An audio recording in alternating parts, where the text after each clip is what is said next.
Do the trashy pulp novels of the world have anything to offer? Are bestsellers all they're hyped up to be? The Terrible Book Club explores whether or not you really can judge a book by its cover or its ridiculous synopsis. If you've ever seen a book and thought, ugh, who's reading this? We probably are.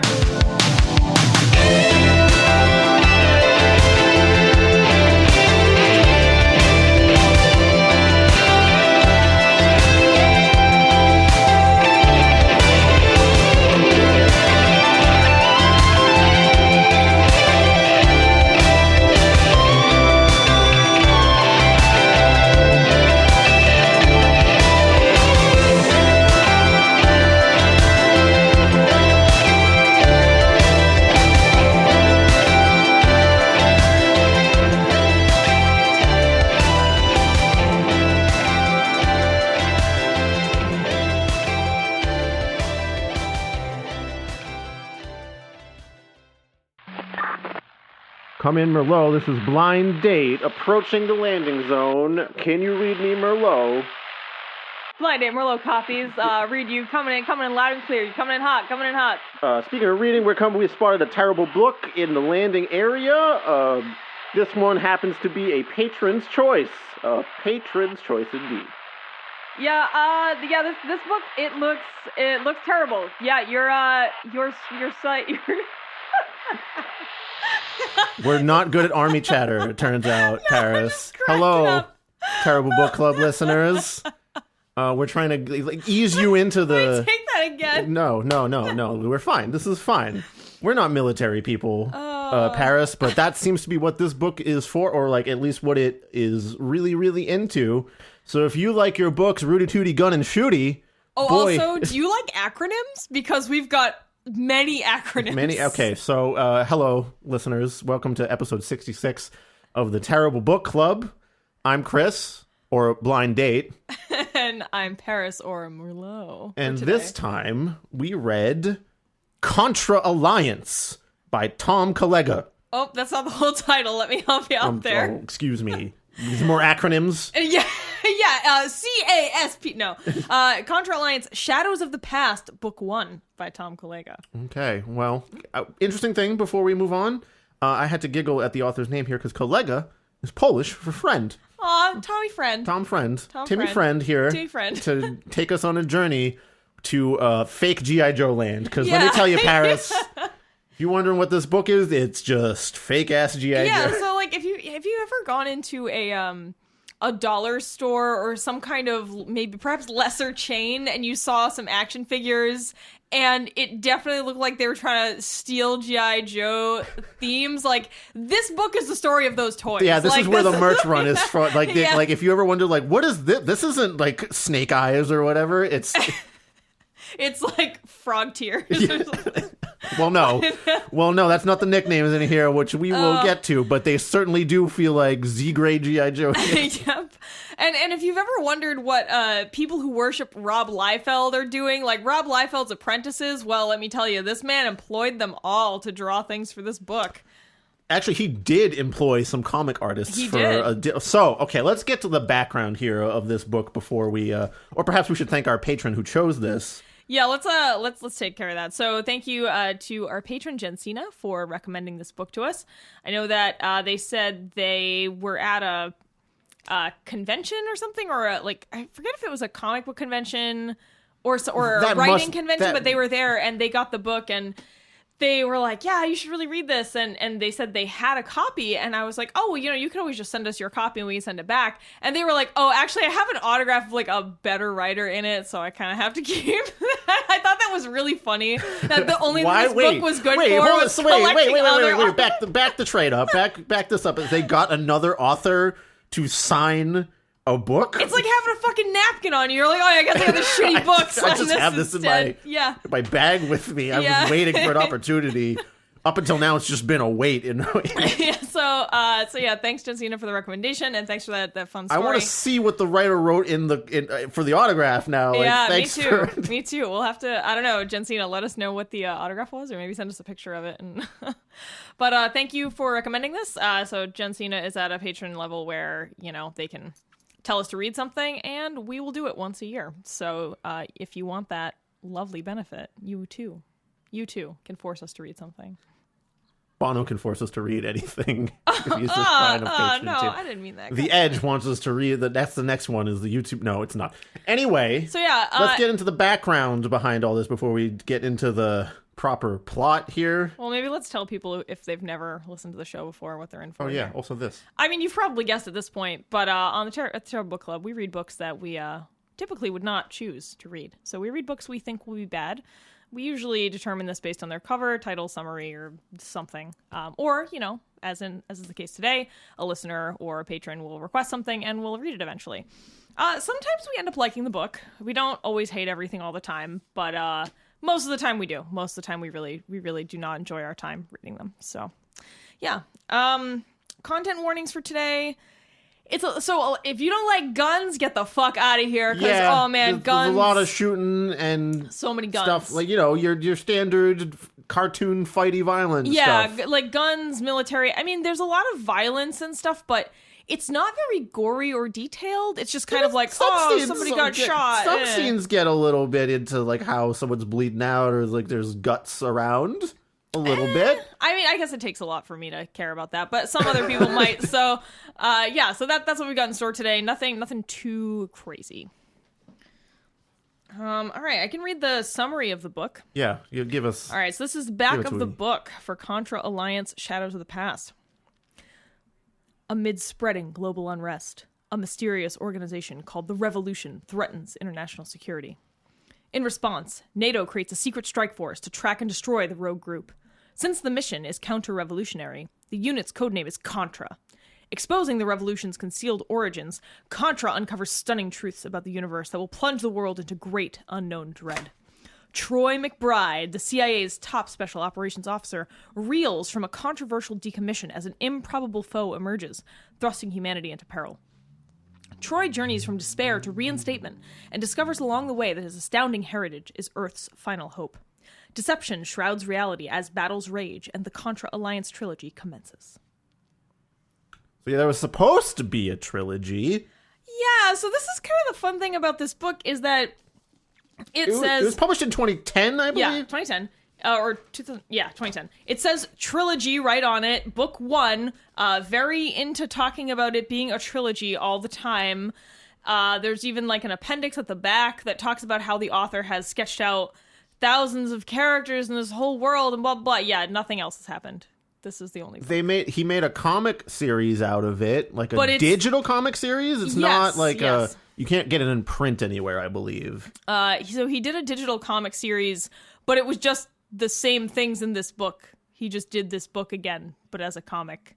So, which might be more fitting. Oh, I agree. Honestly, for what's in here, I think she should have started with the comics probably. Yeah, so I think that it definitely makes more sense for him to have gone to the comic medium because so the book's cover and at the back there's some illustration sections. It's extremely, as Chris pointed out, like 90s X-Men, a little bit of Liefeldy. If y'all don't know not who Rob quite Liefeld so is. over muscly and pouched up as some Liefeld creations might be. And wait, does this guy draw feet? Let me check. No, there's no feet. This guy is a Liefeld disciple. This is a Liefeld disciple.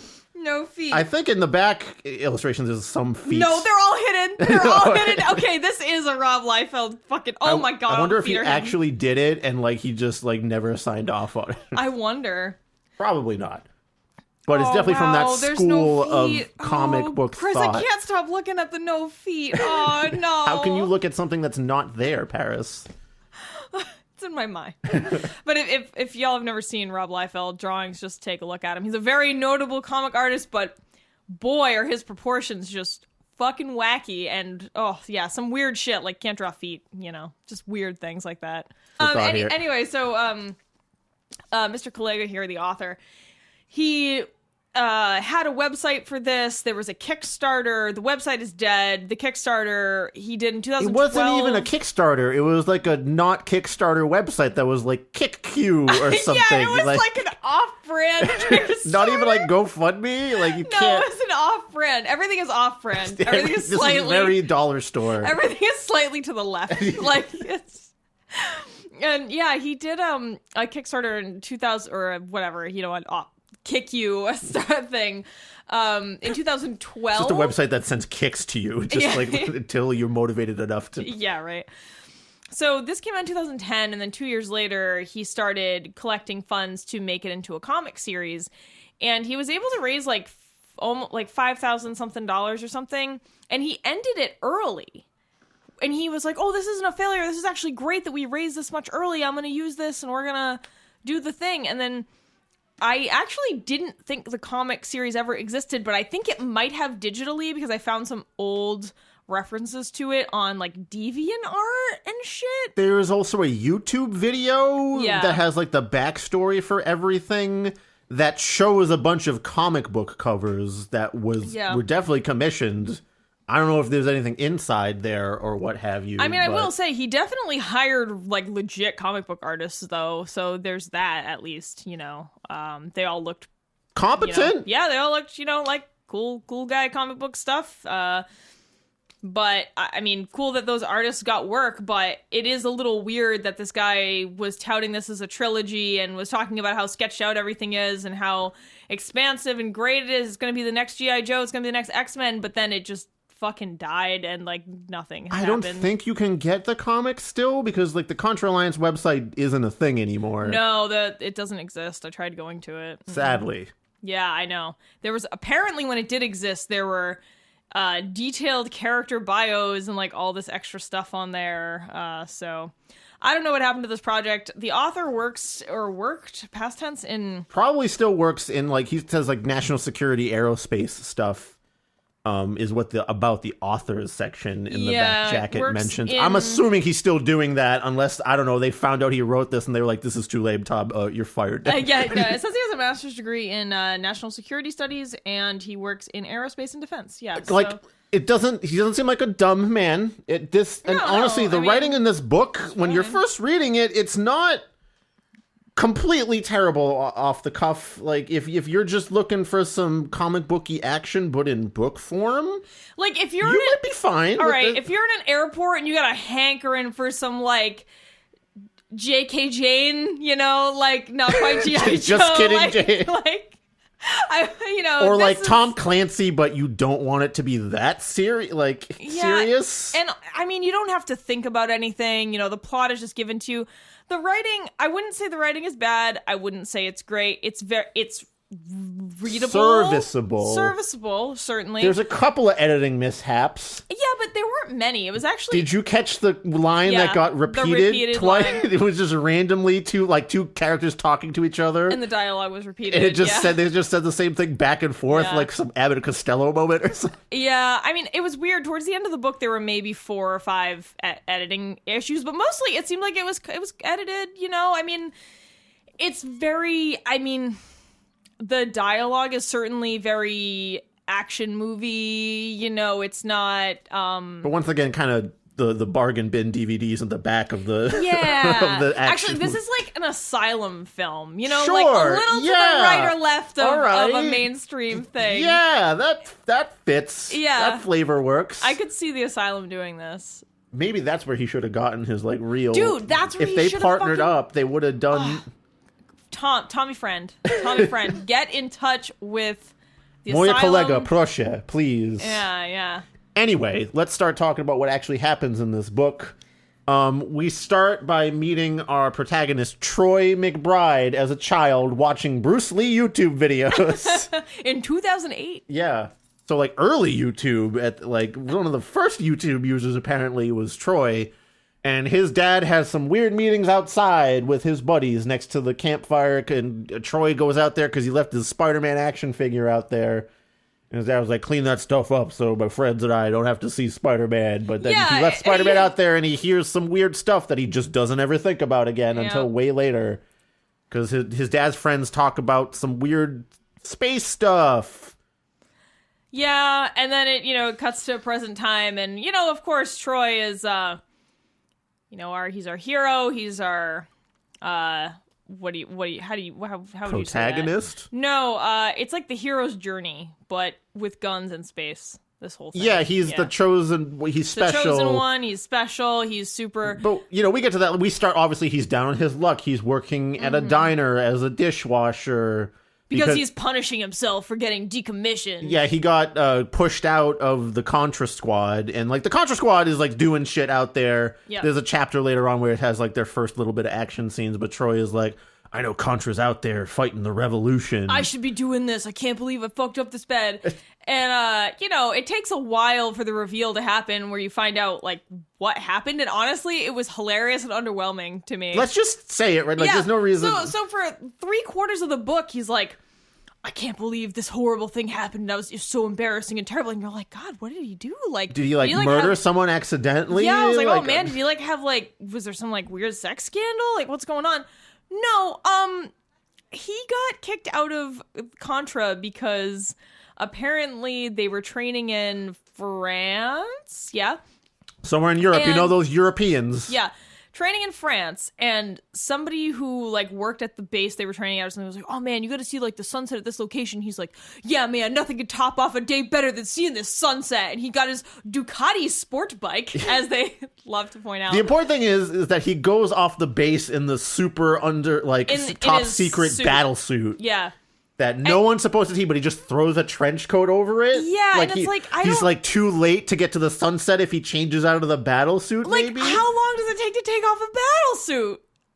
It can't take that long. I don't know. Maybe it's really tight on him or something, and it's all these clasps or something. But he decides to fuck off out of the. He sneaks out somehow. Yeah, it's I can't miss this sunset. I'm gonna risk my whole career on this sunset. It's too beautiful. These French sunsets. I'll never see it again. The sun will never go down again in France. It's my last chance. So I'm just gonna go out there in the battle suit on my Ducati motorcycle. So I fucking was cracking up when I read this. I was like, this is so dumb. Anyway, he's driving by a parking lot, and oh no, a pretty lady is being accosted by these 3 men outside of a restaurant. So it's not an area that isn't populated. It's a fancy restaurant next to a garage that is currently open, and this woman is being harassed by, I don't know, three or four dudes. But nobody is helping her, and then they start getting handsy with her. Yeah, the restaurant is full of people. Yes, it's full of people, and the garage is also open. But he's like, he's the only one around. Gotta be good man, must defend lady, man, and gets in there and starts fucking people up. And then he decides to use a special top secret weapon that's built into his suit, and it was like, dude, you didn't have to do that. Well, he was outnumbered a little bit. And I guess the suit itself wasn't enough to protect him from 3 guys, which kind of shitty battle suit if 3 dudes with their fists or... Did one of them have a knife? No, 2 of them had knives. Oh, yeah. Okay. Well, even still, shouldn't the exoskeleton or whatever protect you from a basic slashing weapon? Yeah, I don't know. I don't know the details. Not that of these fucking suits. Great of a battle suit. If I think they're more for temperature control and Mr. storing. Baguette with a pocket knife is enough to threaten you. Yeah, and turns out that the guys who were trying to attack this woman that he got into an altercation with were part of the French football team, some famous French football team. And I guess when the media got wind of it, they made it seem like Troy was the aggressor, and so they ended up just having to let him go because of the bad media blowback for the military. Yeah. And by the way, he gets back into Contra later with no issue. Nope. They're just like, oh, the revolution got heavy enough with what they're doing that we're just going to let him back in. So times are tough, man. We need all of our super but the soldiers. revolution was already doing stuff because...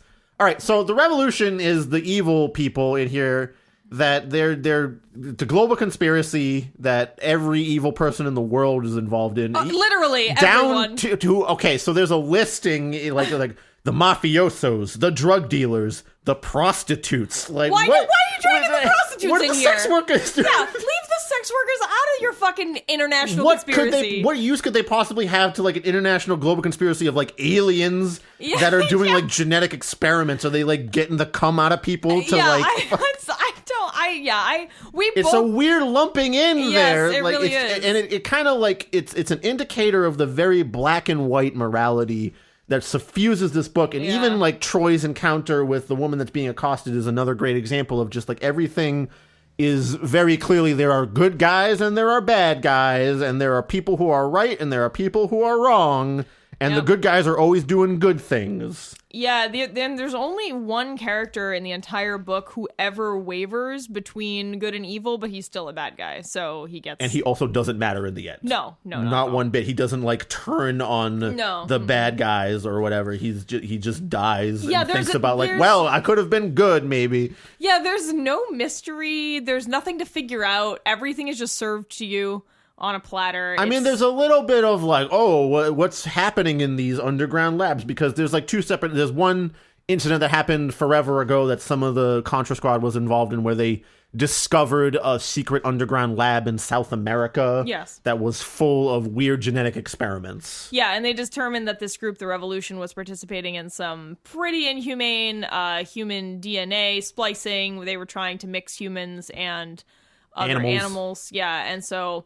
They never saw the end result of that, but they were there was one Raption, right? Like Raption. He was involved. Okay, so the characters have nicknames here, much like a G.I. Joe squad. Yeah, and I feel like this might be an appropriate time to just let's go down the list here, because some of them are important, some of them are not. But like if you've watched G.I. Joe, it's basically the same idea. This is like the fucking draft skip from fucking Key and Peele. Like, that's what's about to happen right now. All right, so there's two squads. There's a third squad that's mentioned later in the book that never comes up, and I guess will never come up because the trilogy is never completed. So hit me with the members of Blue Team Contra Alliance here, Paris. This is an international... First Company Blue Team!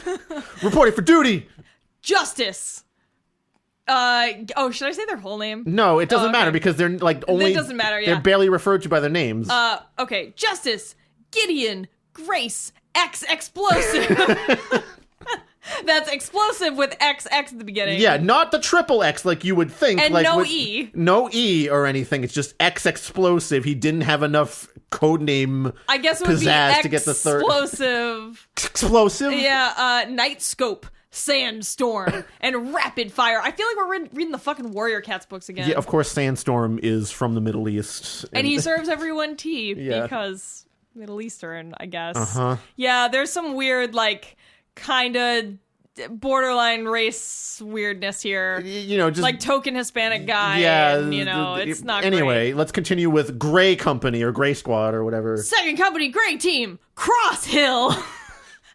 Diamond, Satellite, Raption, Breakdown, Warsaw, and Red. Yeah, once again, like, even somehow less exciting than G.I. Joe names, which aren't necessarily that much better from what I remember. In fact, I'm going to look up G.I. Joe characters. Yeah, I barely remember The only one I remember is Snake Eyes. Snake Eyes, yeah, I can't say I remember. He was a ninja of some kind, and there was Cobra Commander, of course. Right. Destro, Baroness, Zartan, Scarlet, Lady J, Storm Shadow. I mean, yeah, they sound the same shit. Cover Girl. Ugh.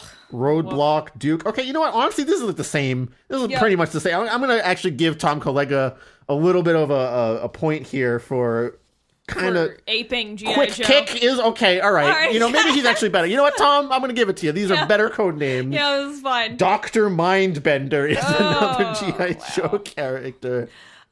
Major Blood, BLUDD. Ugh. Gross. Okay. All right. So Beachhead. All right, I'm done. Jesus. All right, Tom, you did a better job. I'll give it to you. Yeah. You went above the dollar store. Yeah, this is fine. Yeah, this is like the Macy's. I retract that. I'm sorry, Tom. So anyway, there's two squads. They're off doing different missions. Blue and Gray team, yeah, but they're fighting the revolution. This also takes place slightly in the future, so it takes place in 2035. So we're still 20 years out from this or something, or 15 years. 15 years out, just about. And so they're like, oh, the revolution, how are they, the big secret is, how is the revolution coordinating things on all these continents? Because they have control of so many things because of all their connections. They're building enormous underground layers. They have thousands of soldiers under their employ, but none of them have said anything to anyone ever. Also, they all have uniforms. Like, maybe just track down the uniform manufacturer? Who's supplying? What company is making these uniforms? It must be in-house, right? They just, got some, fashion designer to, design and... fabricate all these uniforms for everyone. Yeah, it makes a big point that, the way the revolution keeps everyone quiet is just by bribing them. Is just they have enough money that they can just keep everyone quiet all the time. Like we thought Versace was dead, but no, just kidnapped and forced to make the most beautiful uniforms for the evil empire. But yeah, so their uniforms, I mean, but it's not as though they're the Nazis who are very open and out front about, their organization. This is there are secret bases dotted around the world that are staffed by revolution, and these bases like come up out of the ground a lot of the time. Yeah, which they just discovered. Yeah, that's like a later scene in the book where a base just rises up from the earth, which again, very comic booky, very G.I. Joe-ish. Mm-hmm. It's fine, I guess, if that's what we're doing here. Like, I'm not gonna cry about that necessarily. No. I've watched dumber animes before. Oh, yeah, I'm sure you have. But anyway, the big question is, how is this working? And how is it working and no one knows about it, right? And they've launched several terrorist attacks, although at the beginning of the book, it goes into detail about how this organization is not a terror organization. But some people refer to it as the next Al-Qaeda, but it's not a terrorist organization. So, I'm like, how is it? How is it not? Yeah. This is kind of a sidebar, but there's a confusing scene in the beginning where Blue Team, I believe, is out in the field in Taiwan because they're Taiwanese rebels known as the Resistance. Which got really confusing. So you have the good guys in the Resistance and the bad guys in the Revolution, and it sounds like the same thing. The Revolution is supporting the Chinese mainlanders who the US government or NATO suspect as having a hand in helping the revolution because they just have so many resources that they must have state backing from somewhere. And fine, okay, listen.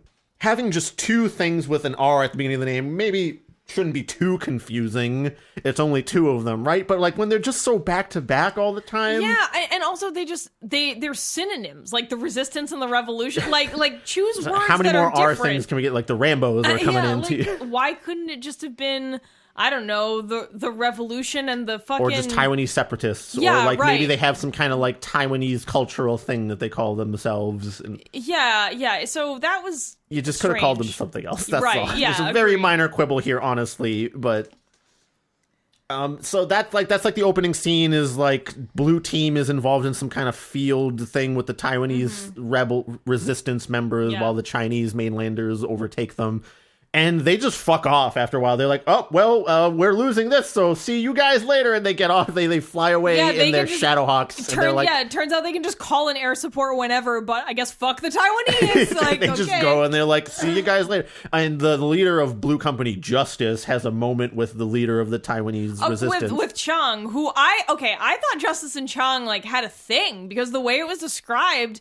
It was really sad, and Justice was all broken up about having to leave them, and Chung and him have they have this moment, and he gives him a necklace, and I'm like, oh, there's gonna be this adorable gay couple in this, but I read it wrong. No, indeed, because Justice is in love with someone else that's a lady on the squad. Yeah, he's in love with Red, who's on the other squad. Yeah, and he's very worried about her, and then they just leave the Taiwanese to their deaths, pretty much. Yep. I mean, you gotta make some hard calls, dude. I think they got some of them up on their helicopters, but I guess they only had two. Yeah, and it was too close. They were taking really heavy fire. They were surrounded, they had to leave, and so they were like, sorry about that, I'll take this necklace and cry about it a little bit later. Yep. And so, but he doesn't really cry because men don't cry. No, there's no crying. Only the women cry. Literally only women cry in this book. So why don't we take a moment to discuss the differences in how genders are presented? All right, so whenever women are talked, almost every time a woman is brought up in the book, there's a whole side monograph describing her and how wonderful she is, and it's pretty funny. You're not even wonderful, just how beautiful or sexy or attractive they are, because even the villain lady is purposefully slutty. She's always winking at people and sticking her tongue out at them or some shit. No, she's not sticking her tongue out. She's wearing midriff-bearing things to No, a skin-tight black bodysuit, catsuit. But in the drawing, it's bearing a midriff, so I'm just gonna assume that's what's happening there. Yeah, but yeah, every time a woman enters the frame, it's we got her hair is so flowing. She has a beautiful battle suit on, and so attractive as to be distracting. Like, you know that on Instagram when you create a story and there's that filter where it like zooms, it's like da-da-da, like zooms in. Like, that's what happens every time a woman is brought up in this book. It's like, all right, we're in this battle, but then Grace appears. And then it talks about her for like a whole page, and then you're like, oh, Jesus Christ, what was even happening? Meanwhile, every time a dude walks in and just talks about his gear and his guns, as if like that's right. the Yeah, we only got a hair color and length on the main character, Troy McBride. Everyone else is just it's their gear and their outfits and their tech and whatnot. Very Monster Hunter International in a way. Dude, this book was very Monster Hunter International. Yeah, it was and also very Aeon Legion. Yeah, it's like if you mash those two up a little bit. Yeah, very. Except very Monster Hunter International tended to jerk off about specific guns and customization. Yeah. Whereas this one jerks off about like military squad tactics. Yeah, there's a like, whole acronyms about what particular special forces these people were pulled from before. There's a whole, like, acronym glossary in the back. Oh, good. Give us... ADS, Active Denial System. AFTAC, Air Force Technical Applications Center. ATGM, Anti-Tank Guided Missile. AWM, Arctic Warfare Magnum. C4ISR, Command Control, Communications, Computers, Intelligence, Surveillance, Reconnaissance. So, yeah, it's a lot of this. It's a lot of, like, acronyms and then being spelled out to sound tactical all the time. Yeah, I mean, you know, I mean, Tom Clancy does the same shit, right? And he's a best-selling author. No, it's fine. Like, I get that, you know, you're trying to create a flavor here, and that flavor is distinctly olive drab. Yeah, I understand. Everything is camo all the time. Yeah. But yeah, actually my favorite, I can read part of the weird like lady monograph thing from the beginning with Grace. Oh, did you have a specific segment laid out for us here? No, but I'm sure I can find it. Grace is the first woman that we see, and she's like, so there's 3 women on this squad. There's Grace, who's just a basic blonde lady, honestly. There's Diamond, who is like sniper extraordinaire and like a little bit cold, and then you have Red, who's just the science lady that's in over her head, and she just wants a family. She didn't want none of this gun stuff, but for some reason they put her out in the field because I guess they know they're gonna find a lab sometime, so they stick Red out there, even though she like has panic attacks in the middle of battle. So seems like a liability to me. When you have one character that's like entirely drone based, like his whole thing is that he has a lot of drones. Why not just like have a couple dedicated drones for Red when she can like hang out back at the base and observe from there, right? Yeah, like, why does she have to be out there? Yeah, like she could just observe via drone and then they could bring her back samples for her to analyze. Like, I don't see why she needs to be in combat, especially since it specifically says she was never combat trained. So I mean, they get a little bit of combat training before they're deployed because again, we have the black team that's only mentioned at the very end. Who's, by the way, we didn't give their nicknames, but it's not fucking important. It's just more G.I. Joe shit. One of them's called Double Glock, though, which is pretty... Goddamn. Oh, this is like one of the... This is my prime example of like, oh boy, here's Grace. The brilliant Italian intelligence officer huddled quietly next to him. She appeared to be praying. Everyone knew faith was at the core of her being. Before joining Contra, Grace worked far behind lines of fire within Italy's External Information and Security Agency. She had never experienced a pitched battle, yet she didn't hesitate to accept her position as Italy's leading Contra officer. Her appointment irked many in the Italian chain of command who questioned her credentials.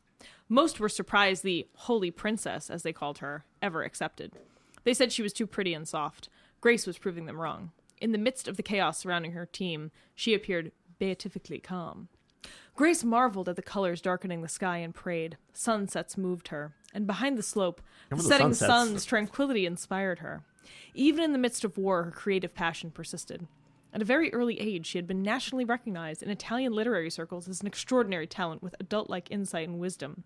At 14, in an interview with Italy's primary online news source, I'm going to butcher this, Corriere della Sera, Grace had been asked to describe her gift. She rejoiced at the question, saying, "God provides inspiration to any man or woman, so I am only as talented as he decides," etc., etc. And again, so like these women are presented as totally competent at what they do. Yeah, they're not like, true. Damsels in distress or anything. No. They're pretty, except for Red, Kate, they're pretty much just as deadly as the rest of the team there or anything. but the men just don't get this treatment, essentially. Yeah, they don't get... Maybe Satellite gets a little bit of, like, he's the tech guy or whatever, but all the other dudes are just good gun men. Good shooty. Shooty men who like fast car. And and they're like, they have different flavors of nationality because it's an international squad. Yeah, but I guess props for diversity, but it is pretty America flavored. But they're all pretty interchangeable. And also, so this character Grace, she's very religious. So turns out at the end though that the thing she thinks is inspired by God is actually because she's a fucking alien. So I wonder how that goes later. Well, you'll never find out unless we personally find Tom and ask him, like, what was the deal here? Yeah, because there's so like Chris said, it's pretty America, but honestly, I was actually pretty happy with how toned back it was. Like, it wasn't it's not like America's the only one that is good. And it was, I honestly it's definitely America and Eurocentric. You get a little bit of South America and like China here and there, in the Middle East, sure, but I do think I was surprised. I thought this was going to be way more like eagles jerking off on flags, like I just like the sense like that's my impression of an eagle having an orgasm. Oh God, do they have orgasms? Chris, well, let's go to Google. Do eagles come? Well, Chris ruins his search history. Google's gonna come back and be like, why are you asking this? Go away. Yeah, they have a filter on that's like whenever you type in anything. 42evolution.org. Do birds have orgasms? Yes, most things do, right? I don't. Yes, of course. It's just. Oh God! Why is this show still on the air? Why do we do this? Oh God! Anyway. Well, there's like a story here that starts. I'm not going to read about bird coming. That's all right, guys. Gonna have to revise. Sorry about that. Revise those content. When the eagle comes. Oh no! Wait, isn't there an Iced Earth song? That's it. Yeah. Oh, I was just thinking because Demons and Wizards is happening on Wednesday. Anyway. Anyway, so it doesn't have a lot of like jerking off about America specifically. No, I was impressed by. I actually thought that his predictions about what the world would be like in 2035 were like not bad. Reasonable. He's a national security. Yeah, he has a master's degree. Like he's not okay. Like he I would take his opinions on this seriously. Honestly, like he's an NSA analyst of some kind, probably, or so. Probably. It's not specific about his role or what have you. But like it's mostly focused on Contra being a NATO group and having representatives from all around the world because the revolution's a global threat. So like, good on you, Tom, for like putting it in that form. The world working together. Yeah, he was talking about how the U.S. had actually lost a lot of power, and like China was the main power now, and Russia and stuff. And I thought that it. Yeah, I guess I was just really pleased that it was not super conservative. There's a little bit of an undercurrent of God Christianity stuff, but then again, like I said, things that people think are God turn out to be aliens, so maybe it's not as heavy-handed with Christianity as I thought. Yeah, the stuff that I don't like in this book is just how look, if I read this book when I was like 13, 14 years old, I probably would have loved the shit out of it because it's got all those cool young boy power fantasy tropes in here. Yeah. Oh, let me tell you about... So last night, all right, so at my house... Whoa. There was a 14-year-old boy in. No! Oh, God. What is wrong with you today? I don't know. I'm trying... No, so at my house we do nights in the yard where we watch movies outside. Like we literally drag a TV outside into the yard. And it's great. And last night I got everyone to agree to watch Dredd, which is excellent. It's kind of like a redo of Judge Dredd, but it's a different story and everything. I think it came out in 2012. It stars Lena Headey, who plays Cersei on Game of Thrones, and a few other good actors. But the movie's great, and like watching that movie, I was like, I want to fucking shoot something. Yeah, like, you know. Like those movies. We're both pretty liberal in the sense we're of, like, super we liberal. have gun control pages and everything, but I'll shoot a gun. Like, well, but like I'm saying, like you're talking about power fantasy, like you consume media like that, and it does get your fucking adrenaline like pumping a little bit, and you're like, oh, I'd be so fucking sick to be like a drug kingpin. Like, you know, like obviously I would be terrible at anything. Right. I would be the worst shooter. Like, you do not want to hand me a gun, probably, just based on eyesight alone. But yeah, you know, it's like you consume that media, and like it's fun to engage in that fantasy, and I get it. So that's I think what this is essentially. Yeah, but it's not like. But it's so surface level, and you don't even have to think about it. Listen, at the end of the book, the main character gets a cool katana that he draws. Like, listen, guy, that killed me. The absolute like top level cliche of like he's a super gun guy, but he also can do sword good. Yeah, when the katana came out, I was like, I'm done. You say Kantana? Yeah, I Kantana. What am I supposed to be saying? Katana? Yeah. Oh, I added an N. You just have a very positive Kantana. Right. So there were a few moments when it got a little too America for me, and my favorite one was when the main character Troy says, "When rock concerts were everything. Back in the glory days Bruce Springsteen sang about." Shoot a gun. I fucking lost my shit when I heard that line. Yeah, so like this touches of like, you know, boy is America really great here and there, but it's not as overbearing as even MHI was, I think. Yeah, I feel like MHI was more so. And while this is just a little more kind of vanilla in all respects. Like again, I think he should have started this as a comic book. Yeah, I think so too. It would have been something as like, I don't know, like if Image picked this up or something. I can extremely see this as like an Image series. I don't know what an Image series is. They're a different like Marvel, DC. There's Image. Okay. Dark Horse is another. I know Dark Horse. I know somebody used to work for them. But. Yeah, so like I feel like this would have fit very well in a late 90s, early 2000s Image series. Well, it would have been fucking perfect. Because something like this is about the artistry. It's about the comic artistry. It's not about the Yeah, because we're always talking about like cool gear and guns, and everyone looks cool and has cool outfits. Cool outfits. Like it's like about army fashion almost. Yeah. It's like if this should have been just like a fashion show for like he should have designed all the battle suits and the battle suits are cool. You know, they're kind of like still suits but with extra stuff. I mean, a lot of sci-fi things have shit like that, you know. There's like I forget exactly what this is, like oxygen things and like life temperature control, right, biometrics, ammo capacity indicators, overhead HUD kind of things, shit that we probably have now, honestly, like and there.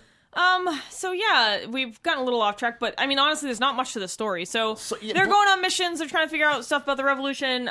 They discover that they find another lab in South America, because I guess there was another one. They were like, well, there was one there before. There's probably another one in the same forest or something, or like a different forest, but not. Right? I forget. Yeah, they're in a jungle. They find like weird grass. Oh, they find steroid grass. That's right. Let's talk about the grass.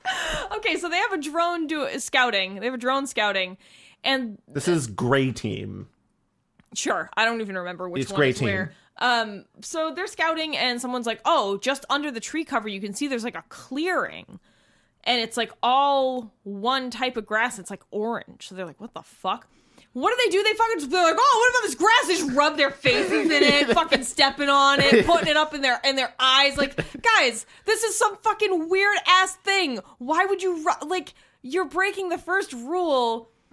One of the guys on the team, Warsaw, who's just the Polish guy on the team, right, is just like, "It's food, you idiots. It's obviously food." And I don't really understand how he comes to that conclusion. It's pretty reasonable from what I remember. It's like they have to grow a lot of it, and we remember that they had like crazy demon lab things, so obviously they need a food source. But this doesn't.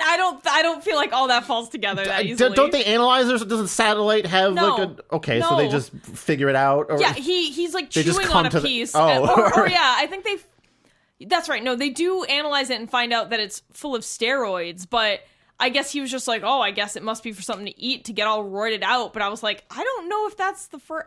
It was a very weird scene. It's that kind of writing where, like, oh, you already know the solution, so you just have a character say it, and he was right. Like, there's not an organic way that he comes to it. Just like, oh, well, I'll just pick him to say the right thing. Yeah. Which is a little underwhelming. Like... Yeah, right. And so then after that, they find werewolves. You could have had a whole grass mystery. You could have had a whole scene where, like, Red's taking it back to the lab, and she and finds out, oh, it's steroids. Oh, you guys gotta get out of there, because it's like... Right, yeah, it would have been much more compelling if it was something like that. Instead, they figure it out, and then they're like, oh, look, there's werewolves right there. Yeah, and just werewolves just come charging out of the fucking... No, they were just grazing, I guess, in the No, next they were lot. in the trees first, chilling. And they come out of the trees to attack Grey Company. And, like, Warsaw and Breakdown are immediately fucked up. Warsaw is just, like, out of commission. Like, he was just there to go, it's food. And, I don't need him anymore. He's recovering in the hospital in Poland. He just drew the short straw in Tom Kolega's, like... Yeah.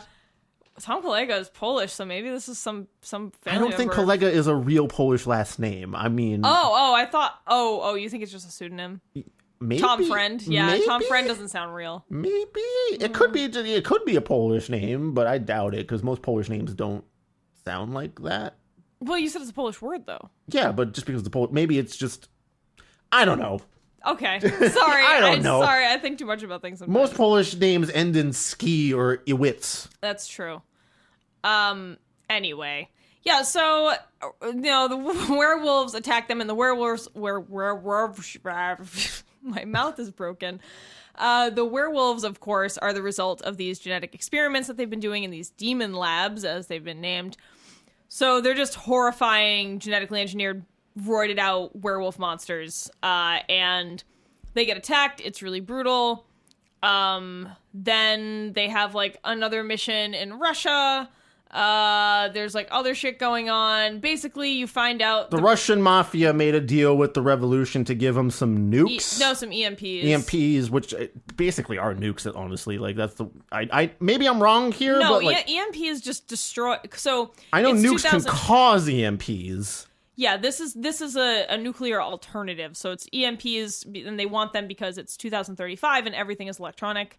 There's really no more, like... analog systems, I guess, which, sure. There's still, like, even our, like, nuclear tech now is like air gaps. It's on like floppy disks. Yeah, but technically that's the most secure. So, like, whatever, like, fine. No, it is.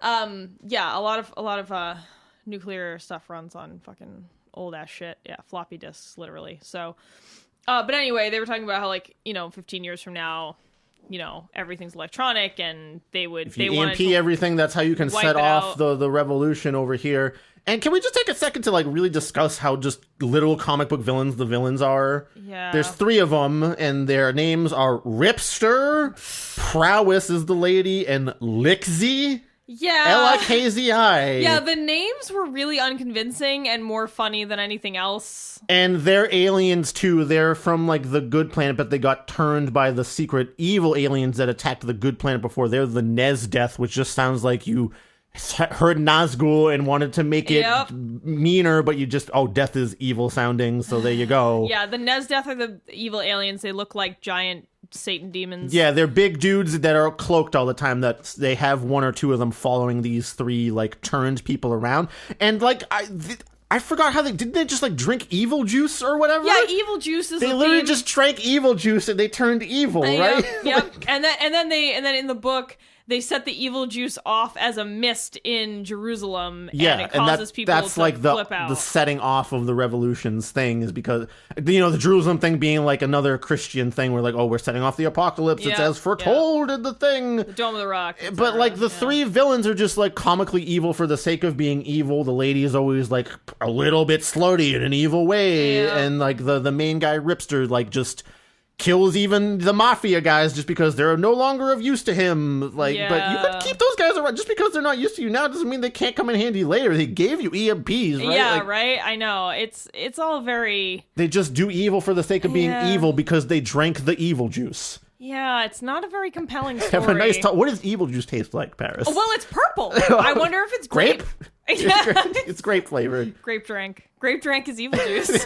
So don't drink the Kool-Aid. Oh my God, no! It's grape for loco. I know this. I know this because I was in Brooklyn on Friday for a show, And a bunch of us stayed in an Airbnb. We just went up to see Pagan Altar and Kaushmar at St. Vitus. And our friend Allison got a grape for a loco, and she was fucking drinking it, and I was like about to and then pass she out. murdered everyone. yeah, we woke up and everyone was dead. You were on the Pagan Altar that night. Oh, no, like, where the rest of us are sitting around, like, pretty sleepy, you know, having had our, like, corner store falafel that you get in New York. And Hell yeah. Oh, fuck, Hell it's yeah, so fucking bodega good. falafel. Oh, bodega falafel is my fucking That's favorite. the one. I've been to New York a handful of times, and I gotta say, like, the corner store food game is God, so it's much on better than point. Boston's. The chip selection. Yeah, oh, I gotta God. say, just like you go, like your only options in Boston for like corner store food is like CVS or 7-Eleven sandwiches. It's not and good. And I've had plenty of my share of CVS turkey subs and whatever, and like they're fine, but like it's just unparalleled to bodega food. Oh, dude, no, the deli right across from St. Vitus in Brooklyn. No, I'm telling TBC you, like, always evolves into food chat. yeah, food and heavy metal chat, even though it has nothing to do with this. But the bodega right across from there, I think it's called God. It looks like it says Godless Deli. I think there's something wrong with the sign, so it's perfect. Awesome. But that place, so they do have falafel, but you wouldn't know it. It's not listed on the menu. There's like a little small picture that says falafel sandwich, and just ask for falafel. They will make it for you, and it's amazing. With a side of evil juice. Oh yeah, I gotta get my evil grape for loco. Mountain Dew and evil juice. Give me the evil juice. Give me the evil juice. All right. Anyway, okay, well, while we're on the subject of the evil book club for your falafel recommendation. While we're on the subject of the evil people, I need to tell everyone that's listening the planet that the Nesdeth are from. Oh, why? So, Paris, you could not have forgotten this because it was the most hilarious detail in the whole backstory of this. So the good people are from the planet Neriel, and there's other planets. The evil Nesdeth come from the planet Whores. No joke. No joke. It's spelled WHORVZ,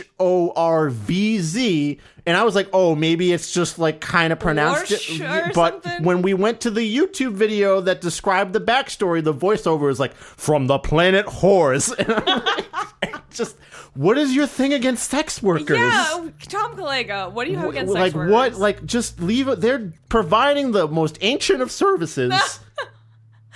I just can't believe. But that apparently spans the galaxy. Yeah, but beyond that, why would you name something in your book that you know is like a related word in the predominant tongue that you're writing in that like would make people laugh? And like, if people are trying to take your book seriously, that's like.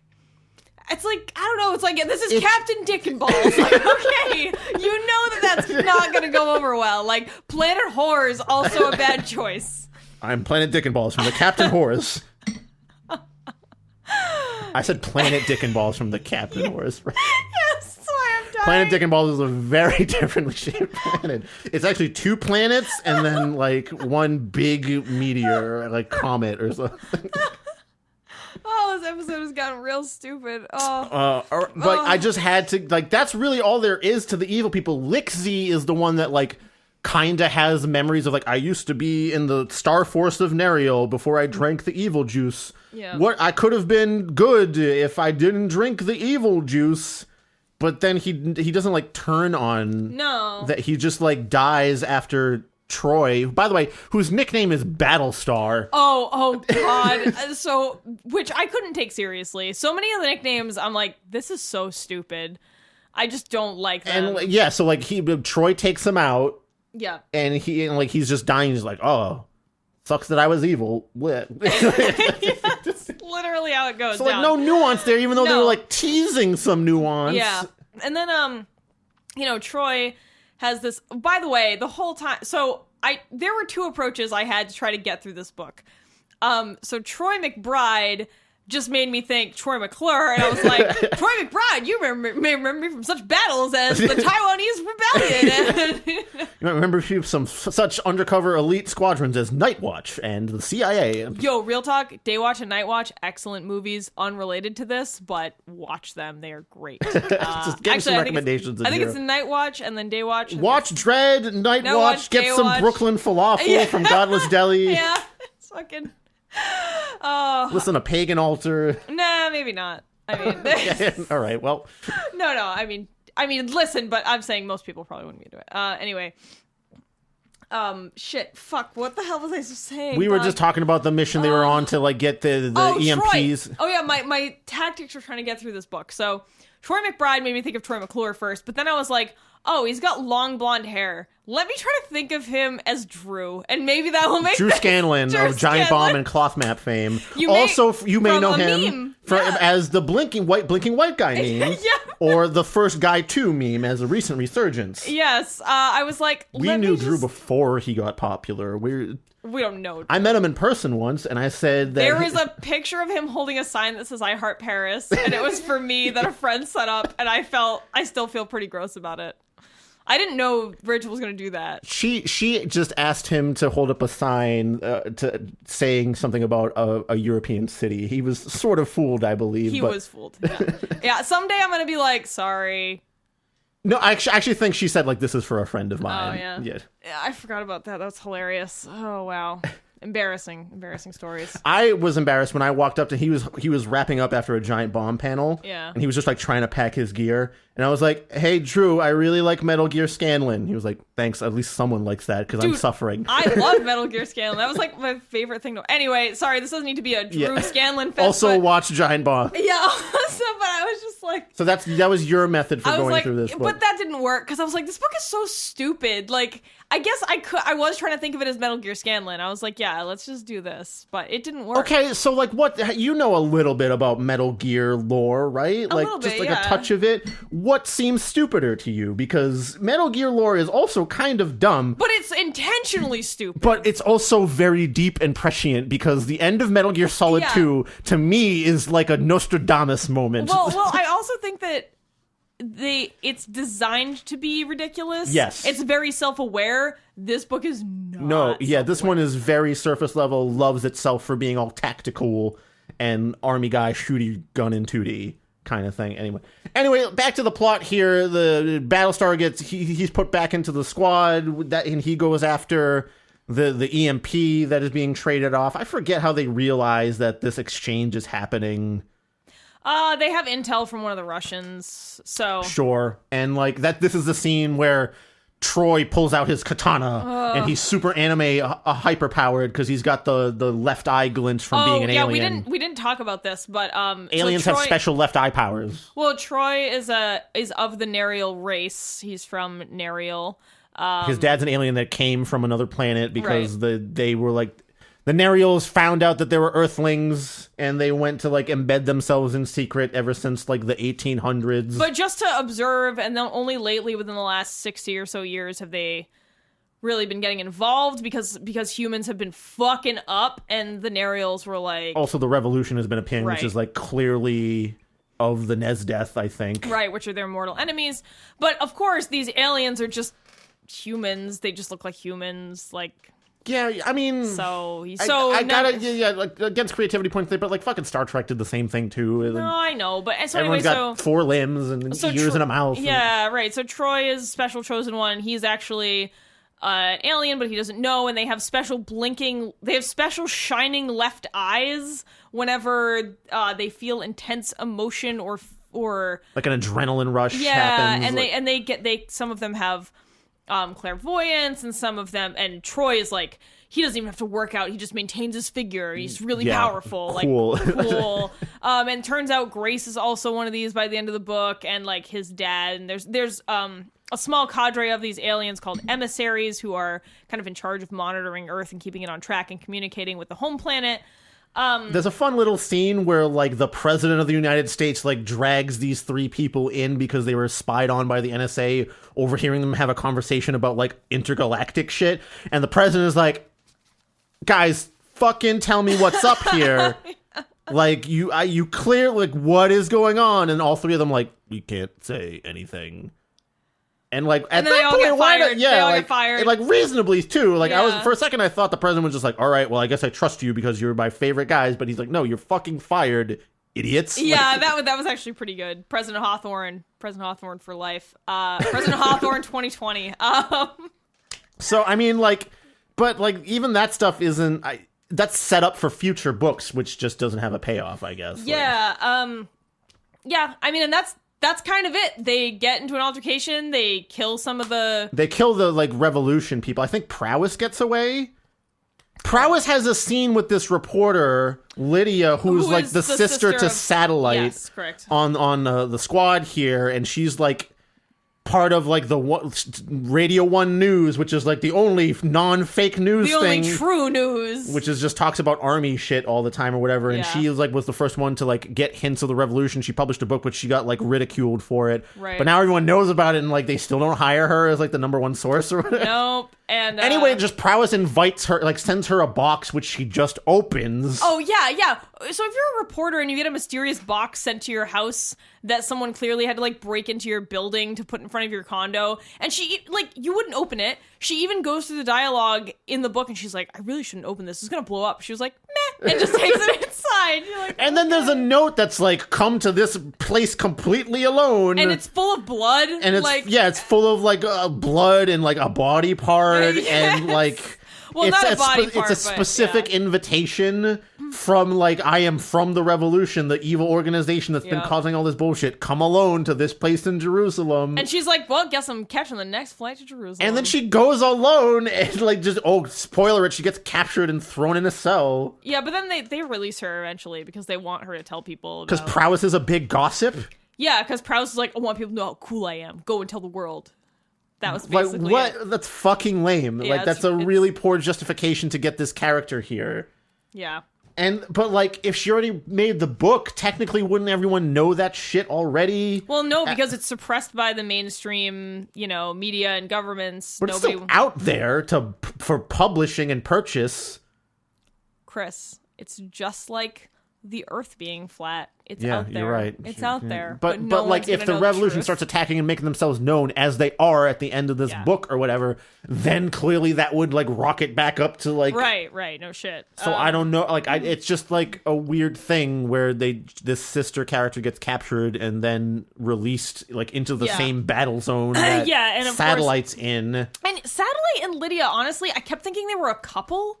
The way that their scenes were written, it was just very weird. Paris, I think this might be a thing with you being an only child, where like you like every time there's like a sibling thing reacting, you're like, it seems weird and incesty, and it's like, no, it's just they like each other because they're siblings. Well, like, no, but they're always like excited to talk to each other on the phone because and saying, they're I love siblings. you. And I don't know what it's like to have a sibling. I don't understand. So you know how you like me a lot? Yeah, as my friend. That's the same thing. We've shared a lot of life experience together. All right. And you would be like upset if something happened to me. Yeah. And you like we've probably never said I love you to each other, but there's love weird. there. I love you, Paris. I'm saying this on air. Is so weird. See, it makes you uncomfortable. Yeah, I want to jump out the window. It's very awkward. See, just accept the care between. But, like, just the way that it's written, it's just so... I wish I had saved a section, but they have a phone conversation. It's really not, Paris. I have to push against you here. It's just two siblings talking to each other, and you're, like, always weirded out by it. I don't know, man. I don't get it. All right. Well, it's totally normal, guys. I love people. What the fuck is that shit? Anyway, so yeah, that's kind of how the shit wraps up. They have the Jerusalem thing, and they contain it, even though the evil juice gets out. Do they find, like, an antidote to it? No, they don't, right? They just, round everyone up. By the way, they fucking murder the people that get evil juiced. They snipe the shit out of them, and they're like... because they turn into voracious zombies, essentially. But they don't even try to think, like, maybe they'll come down off it. Diamond is just like, no, get them. Pap, pap. I mean, I honestly, if someone is... I mean, they are being, like, attacking with, like, deadly intent, so I guess... You just kill them, Chris. That's... it seems very cold.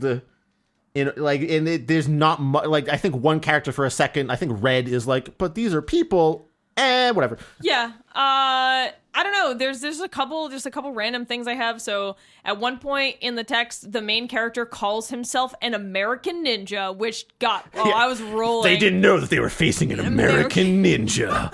the way, that is the And voice I it has imagine. never, like, it's not, it hasn't made reference to, like, he does have, like, specific ninjutsu training, but this is before that comes up, so it's just, like, this really weird one line. It's like, an American ninja in France is protecting. Yeah.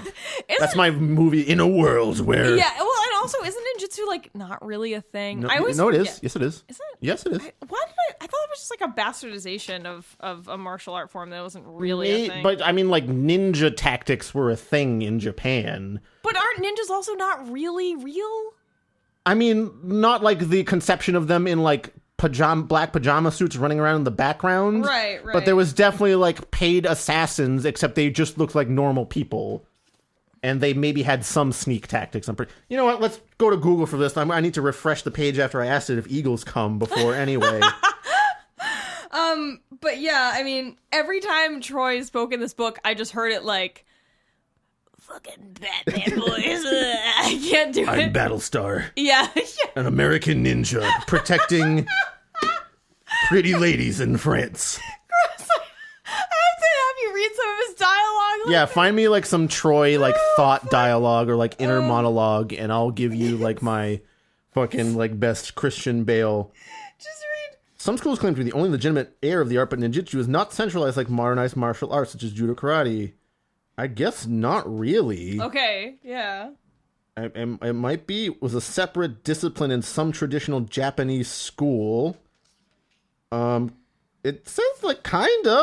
I don't know. Maybe I'm misremembering. Histories. Spying in Japan dates as far back as 572, but that's just spying. So I don't. Here, read Ninjutsu was developed by the samurai of the Nanboku-cho period and further refined by groups of samurai, mainly from Koka and the Iga province of Japan in later periods. But there's a citation needed right after that. So you know what? I'm just going to say, probably not.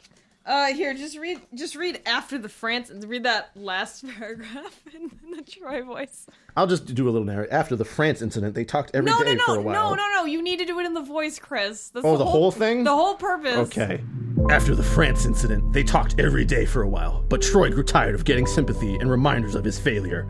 Being the civilian director of Contra increased the awkwardness for his father. A similar discomfort used to occur when they talked about Troy's mother. She had left them when Troy was still a toddler. He slid the old picture of her out of his wallet and stared at it. How different would life be if she'd stayed? She and Dad seemed happy in every picture. Why did she go? Oh my god, that's amazing. Oh, fuck. It's practicing my death metal vocals, right? Round of applause. Round of applause for Troy McChris. Mommy, why did you leave me? Oh, no. Wait, you're on another planet with my little brother? Please, I want to meet him. Oh, yeah, he does a little... So, of course, the little brother who gets taken back to the alien planet...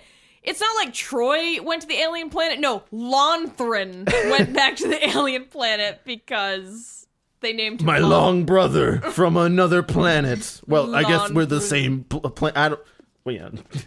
Lonthrin. Anyway, like, literally, the book wraps up after it. the Jerusalem thing, and, like, his dad brings him aside, and he's like, Troy, you're from another planet.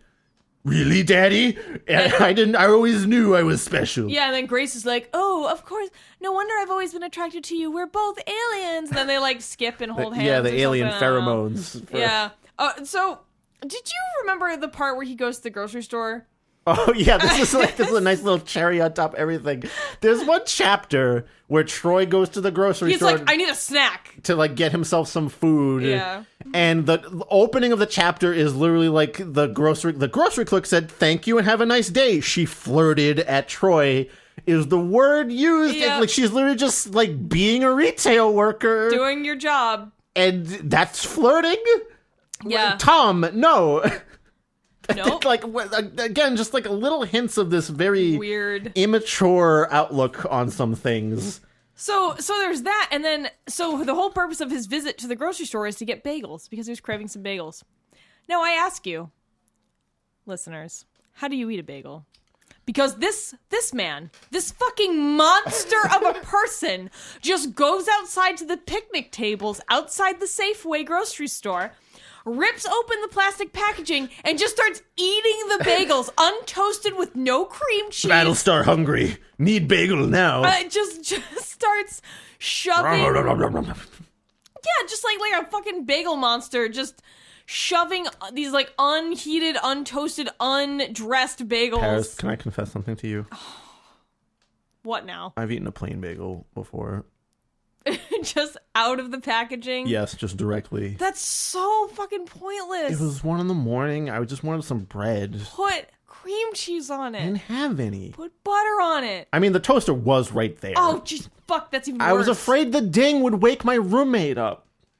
Bullshit. Monster. And you can't, like, stop it without the ding. It, like, you have to ding it. Like Troy McChrist. So terrible. Anyway, fucking with that monstrous. revelation of what a monster I am. Yeah, fucking monstrous. Welcome to the end of...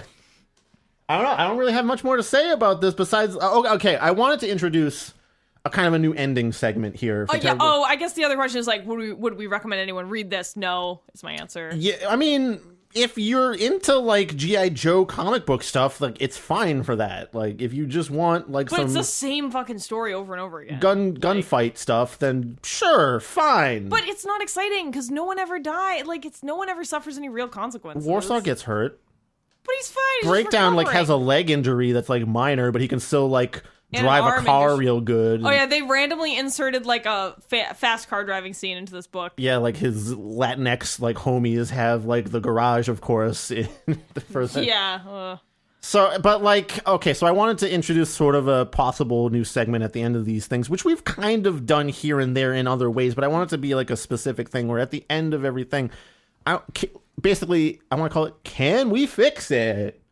Which is just us purposely trying to think of a way that this could have been made better or more serviceable, or like, is this salvageable? And I think it's salvageable. You could have had something cool here if you just added a little bit more depth and took out less of the comic book cartoonishness of something. Yeah, I mean, I think a lot of things are salvageable. I mean, with this one, maybe if Lixie really did have like a crisis of character and like was trying to fight back against the evil juice, even something like that. Well, yeah, and also first things first, let's get these fucking names in order. Like, these dumb fucking names really cut into how seriously you take the book. X-Explosive is really the most heinous of the bunch. And I think Lixie and Ripster and like, Raption too. Yeah, like, it's just the names. Like, look, dude, I know you're trying to give people code names, but it's better than Dr. Mindbender.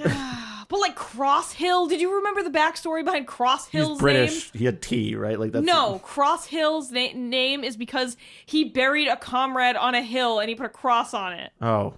All right. Well, I mean, like, yeah, you could have dug into, like, a little bit of, like, the horrors of war, or, like, I don't know, I guess if your evil people are, like, evil aliens from outer space for the purpose of being evil, just give them some reason, like, they have to get resource. I think that was the thing, like, the planet, the blue star was, like, a power source that the Nesdeath needed. And they said the Nerial had, like, beat them in the last war or whatever. Sure, but, like, give me something to latch onto with the Nesdeath besides just evil. There's not a lot of depth behind any of the characters. I mean, even all the good characters are just good. Like, there's nothing remotely bad about any of them. It's too black and white for that kind of, like, and he, like, the way Tom played this up is like, oh, it's really deep, and like the lore is, I spent so much time researching it.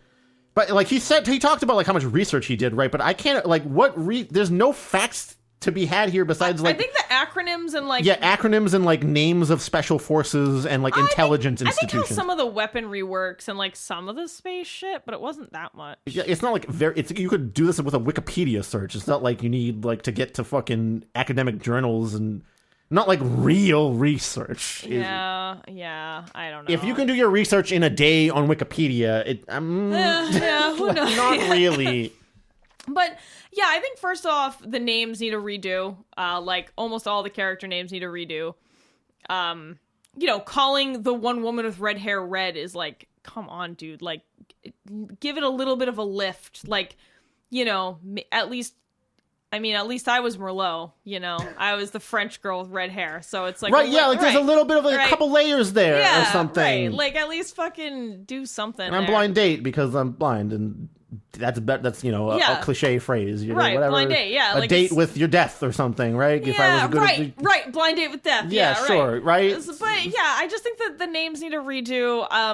Obviously, the morality needs a lot more nuance, a little more gray in there. Well, and also, I think he tried to focus on way too many characters in such a short book.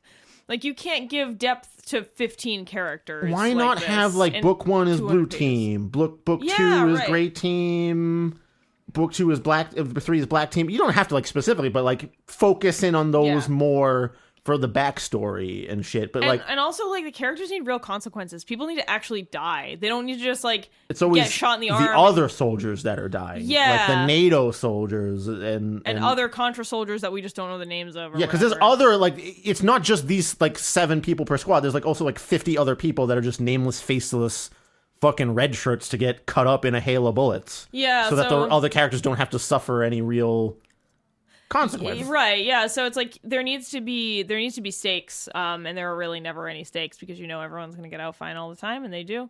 And then just the whole backstory is like it's just like Star Wars and Zelda. Like it's just the same with a little bit of Coheed and Cambria in there. Oh yeah, you pointed that out. Yeah, but it's like okay, there's humanoid aliens in another star system many light years away, and they're cool guys, and then they're good. They have a perfect civilization. That's utopic. There's no war, whatever, and then they're fighting the evil demons. It's too black and white. Like you should have toned that down a little bit and given some gray area and maybe just a little bit more nuance and depth in some of these backstories. Well, I also think it would have been more compelling if you found out that, like, the relationship between the Nerial and the Nazdeth, I almost said Nazgul, the Nazdeth, I wish you would have found out that, like, they're enemies, but, like, Nerial actually fucked them up, or enslaved them, or stole all their resources, and that's why they're horrible lizard monsters or something. Like, I don't know. They named our planet Whores, and we couldn't change it in the database. Oh, God. You assholes.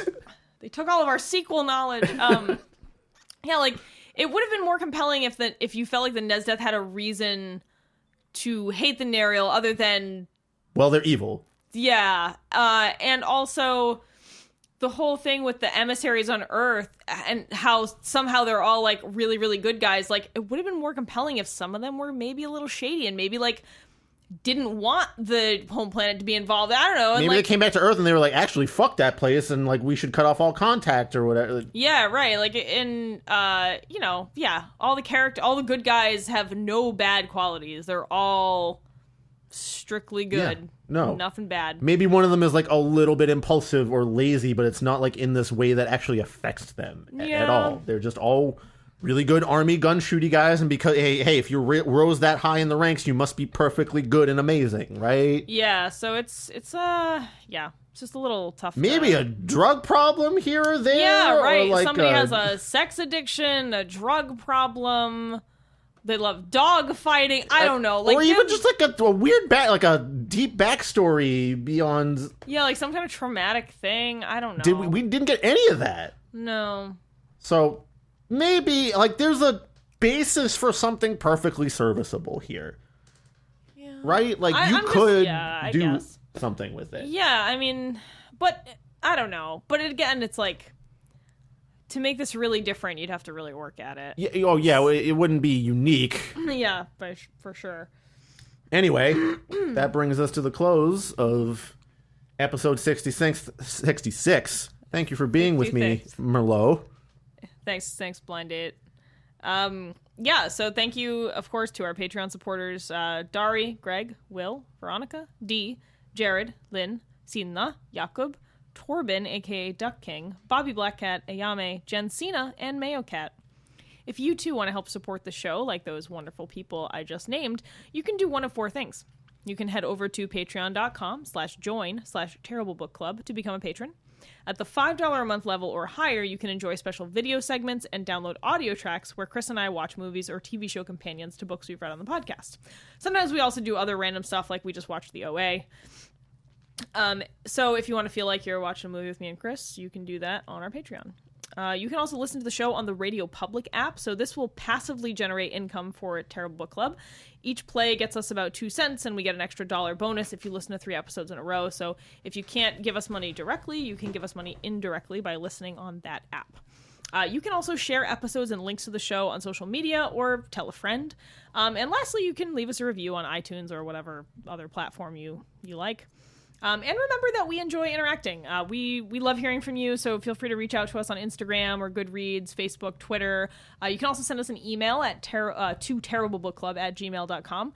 We just got an email the other day, actually, so yeah. Oh, Chris, did you not read it? No. Oh, okay. No, somebody just recommended a book. But yeah, it's nice to hear from folks. It's good to know people are listening. I mean, we see download numbers, but yeah, those are kind of nebulous. Yeah, numbers don't have personality.